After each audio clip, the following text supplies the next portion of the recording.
Good afternoon,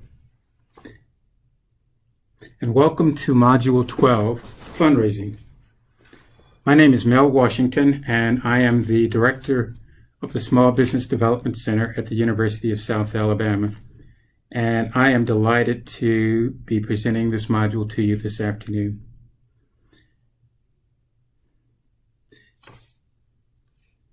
In this module, we'll cover fundraising.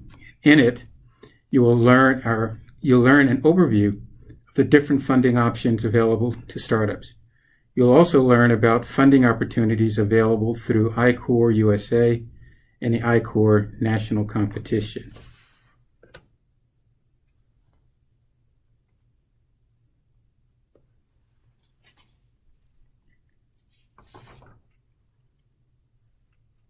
There are a number of differences between the local and national I-Corps programs.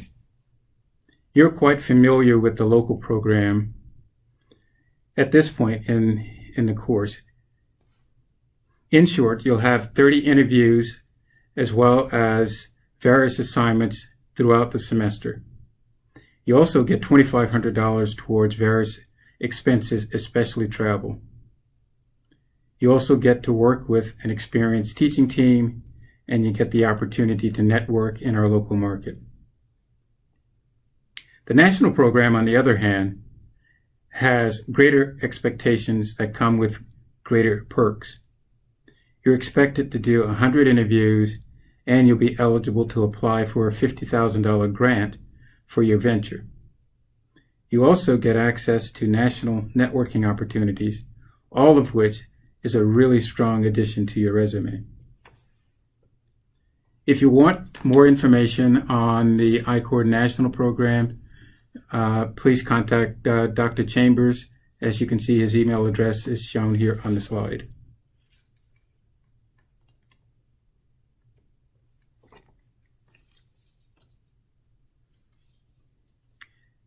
In class, well, not necessarily in this class, but just before the end of the program, you'll need to discuss as a group whether or not you plan to continue with your venture and to pursue the I-Corps National Program. So you should be prepared to discuss this, if not at this class, in the last class of the program. We look forward to hearing your decision and to hear the discussions on the go, no-go for national.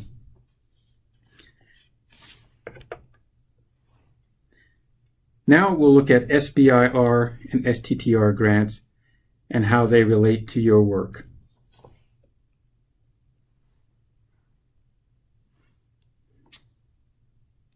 SBIR and STTR programs are powered by the Small Business Administration within the federal government.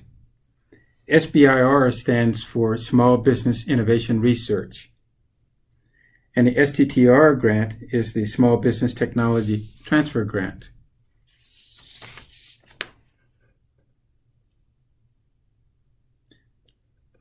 Both of these programs provide awards or grants to ventures that are commercializing federally supported research and technology.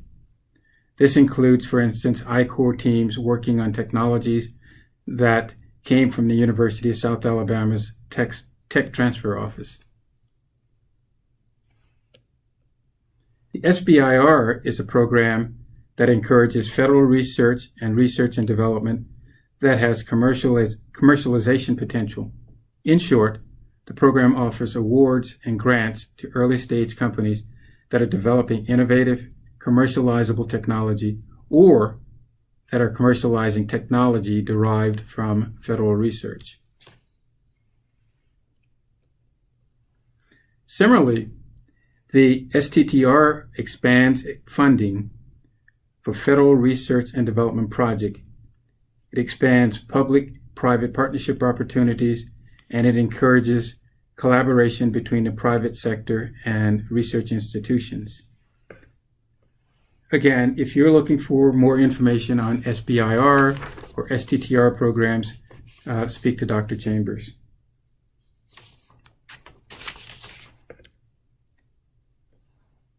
Now we'll look at common types of startup funding in the private sector.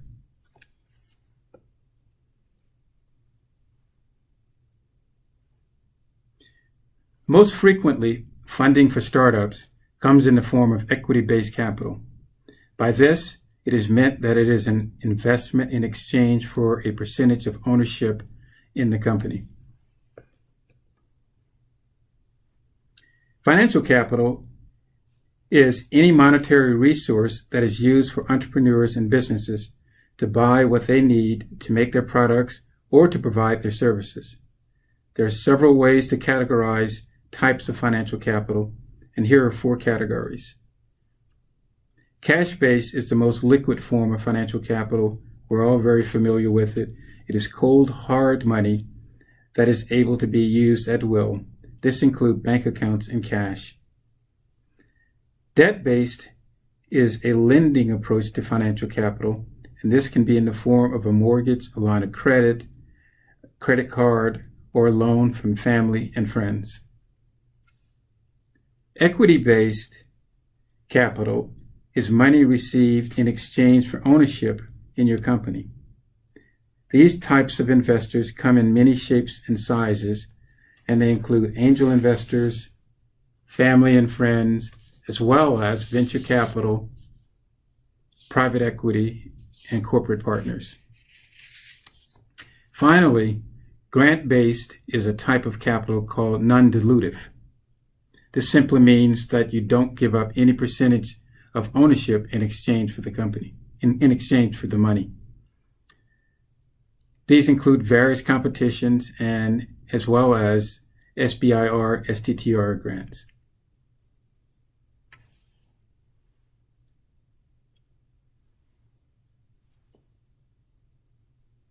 Financial capital can also be categorized by the sources that are common for the different stages of growth of a venture.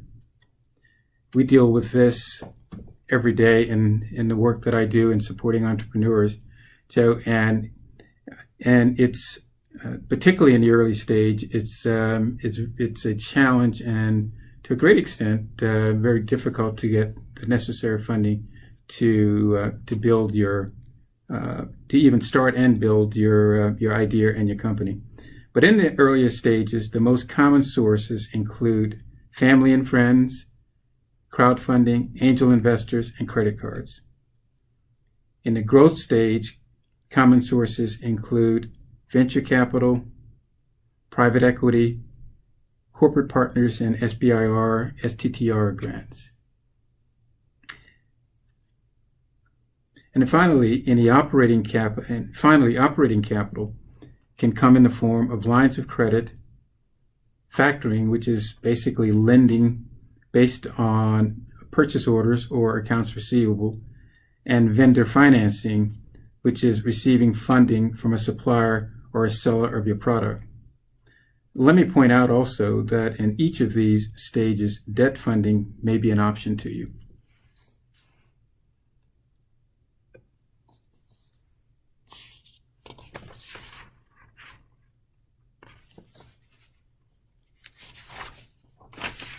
Another way of looking at startup funding is in the commonly accepted continuum of equity-based funding.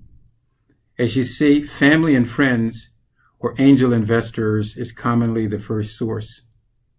Accelerators and incubators are often very early on as well. Angel groups can play a role in pooling resources to invest in startups. Then, as ventures really began to hit their stride, they began to attract investments from venture capital and private equity firms. Series A, B, and C funding rounds are typically very significant rounds of funding into the tens of millions, all of which commonly leads to an initial public offering or an IPO.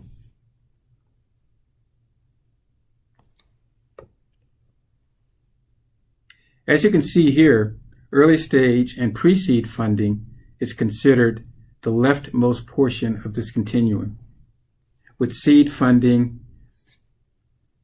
for slightly more advanced ventures. Notably, not every venture falls into this continuum. There are countless examples that don't fit this framework, and many companies never even choose to go public.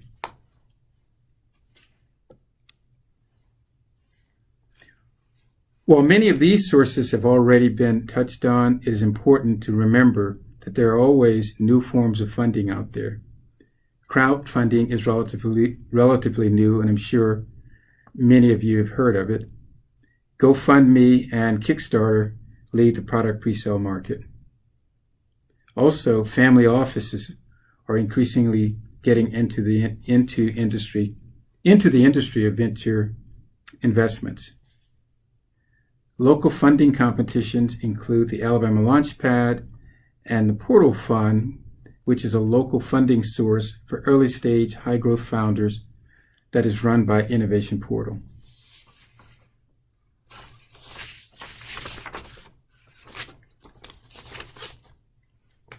I realize this is a lot of information on fundraising, but it's important to keep in mind that this simple process, when your venture is ready to go out to raise funds.